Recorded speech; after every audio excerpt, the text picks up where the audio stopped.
Hi, I'm Kenny Cooper, President of the IBEW.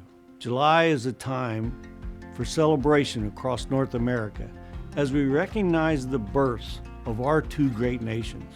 July 4th in the United States and July 1st in Canada.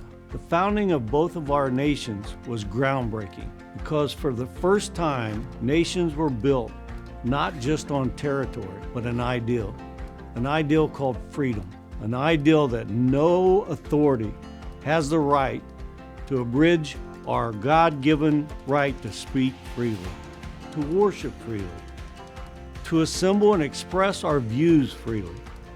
And it's the core.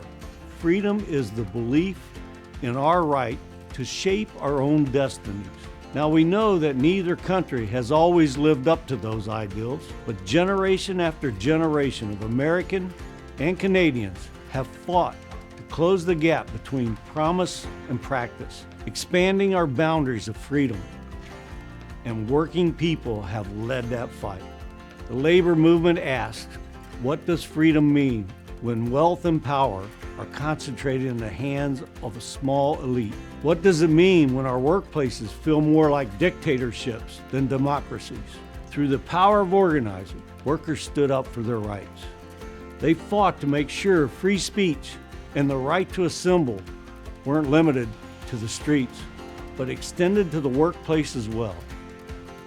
One of the lessons we've learned is this: private power can threaten our freedoms just as much as public power. And the right to collectively bargain is just as critical as the right to vote or speak out. But recent decades, we've seen those rights eroded, especially here in the United States. Even in Canada, with strong labor protection, worker rights have been rolled back. So as we celebrate the founding of our two nations this July, let's also recommit to the fight for fairness, the right to organize, the right to shape our future together.